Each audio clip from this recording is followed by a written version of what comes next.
नमस्कार। हिंदी के काव्य के प्रेमीजन इस बात से भली भांति परिचित हैं कि रीतिकालीन कवियों में कविवर भूषण का अपना विशेष महत्व और स्थान है। उनकी अपनी अलग पहचान है। निश्चय ही उनकी यह अलग पहचान उनकी वीर रसात्मक रचनाओं के कारण है। रीतिकाल के अन्य कवि जहाँ अपनी रचनाओं के माध्यम से श्रृंगार रस की सरिता बहा रहे थे, वहाँ कविवर भूषण अपनी रचनाओं के माध्यम से वीरों की तलवारों की टंकार सुना रहे थे। और सच पूछिए तो इस रूप में वे लोगों में आशा और उत्साह का संचार कर रहे थे। यह कोई साधारण बात नहीं है। जबकि रीतिकाल का पूरा परिवेश श्रृंगारमय था, तो उसमें वीर रस के करकते फरकते कवित्वों की रचना करना निश्चित रूप से कवि भूषण की एक ऐसी बड़ी विशेषता है जो उन्हें समकालीन कवियों में विशिष्ट स्थान और सम्मान दिलाने के लिए पर्याप्त है। कविवर भूषण का जन्म संवत 1670 यानी 1613 ईस्वी के आसपास बताया जाता है और रीतिकाल के अन्य दो प्रमुख कवि चिंतामणि और मतिराम इनके सगे भाई कहे जाते हैं। ज्ञातव्य है कि भूषण का असली नाम अभी तक अज्ञात है। यह उपाधि उन्हें सोलंकी के राजा रुद्र ने प्रदान की थी और वे इसी नाम से प्रसिद्ध हुए, जाने पहचाने गए। कविवर भूषण की 3 प्रामाणिक रचनाएं उपलब्ध होती हैं: शिवराज भूषण, शिवा बावनी और छत्रसाल दशक। इनमें शिवराज भूषण रीति निरूपण का ग्रंथ है, जिसमें मुख्य रूप से अलंकारों के लक्षण निरूपण और उनके उदाहरण प्रस्तुत हैं। तो शिवा बावनी और छत्रसाल दशक में क्रमशः छत्रपति शिवाजी और महाराज छत्रसाल के यश का वर्णन है। आज हम लोग भूषण के एक अत्यंत प्रसिद्ध कवित्व को पढ़ेंगे। ध्यान रहे कि यह कवित्व एक तरह से उनका सबसे प्रसिद्ध कवित्व है और परीक्षाओं में प्रायः पूछा जाता रहा है।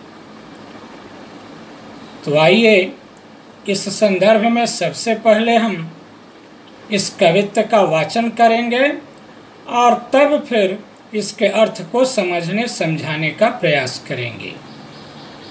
कवित्व है: इंद्रजिमी जंभ पर 12 सुवंभ पर रावण सदंभ पर रघुकुल राज हैं। पौनवारी वाह पर शंभुरति नाह पर जो सहस्त्रबाह पर राम द्विज राज हैं। दावा द्रुम दंड पर चीता मृग झुंड पर भूषण वितुंड पर जैसे मृग राज है। तेज तम अंश पर कान्ह जिमी कंस पर त्यों मलेच्छ वंश पर शेर शिवराज हैं। कवित्व को पढ़ने मात्र से ही नसों में बिजली की लहर दौड़ जाती है।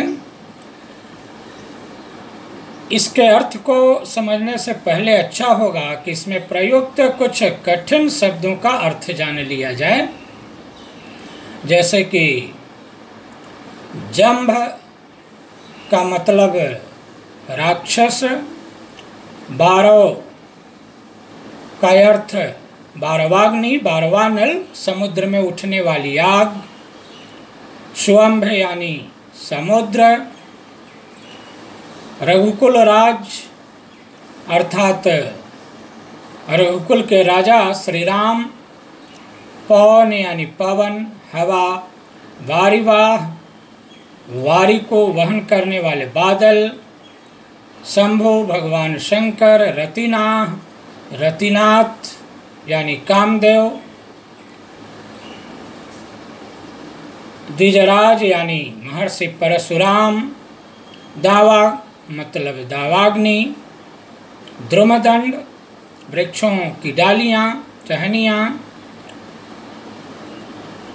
वितोंड यानी हाथी, मृगराज यानी शेर, सिंह, तेज मतलब प्रकाश, तम मतलब अंधकार, और म्लेच्छ वंश से मतलब मुगल वंश।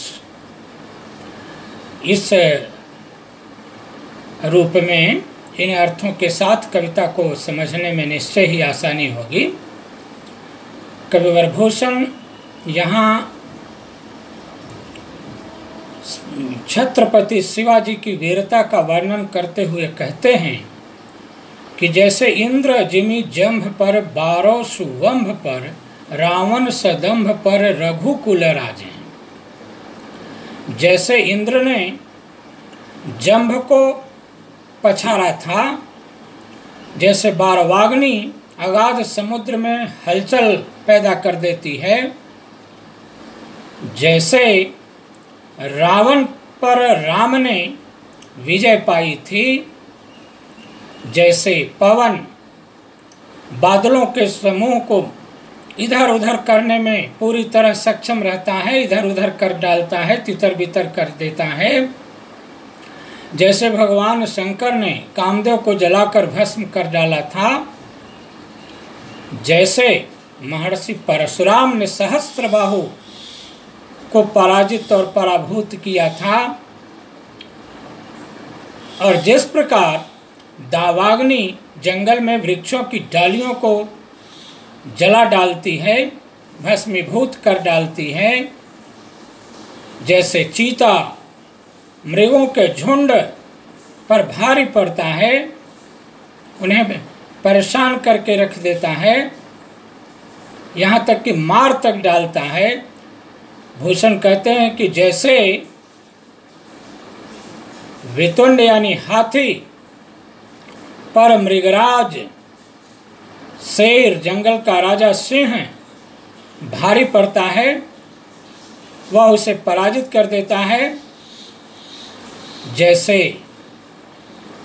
प्रकाश अंधकार को दूर भगा देता है, और जिस प्रकार कि कृष्ण ने कंस पर विजय पाई थी, उसे पराजित किया था, उसका वध किया था, ठीक उसी प्रकार म्लेच्छों के वंश पर हमारे शिवाजी भारी पड़ते हैं, उन्हें पराजित करने वाले हैं, उन्हें सब तरह से परेशान और पराभूत करने वाले हैं। वीर शिवाजी का प्रताप ऐसा है, उनका शौर्य ऐसा है कि वे समस्त मुगलों पर भारी पड़ जाते हैं। इस प्रकार स्पष्ट है कि इस कवित्व के अंतर्गत वीर शिवाजी की वीरता का बड़ा ही ओजस्वी वर्णन किया गया है। यहाँ पर ध्यान देने योग्य बात यह है कि इसमें मालोपमा अलंकार का बड़ा सुंदर प्रयोग है। मालोपमा अलंकार वहाँ होता है जहाँ एक उपमेय के लिए अनेक उपमानों का प्रयोग रहता है। इस कवित्व के अंतर्गत एक छत्रपति शिवाजी के लिए भूषण ने उपमानों की छड़ी ही लगा दी है, अनेक उपमानों का सार्थक और सटीक प्रयोग किया है। मुझे लगता है कि इस तरह से इस कवित्व का भाव स्पष्ट हो गया होगा। फिर भी मैं कहना चाहूँगा कि आप स्वयं भी इसे बार बार पढ़ते हुए इसके अर्थ को पूरी तरह समझने की हर संभव कोशिश करेंगे। धन्यवाद।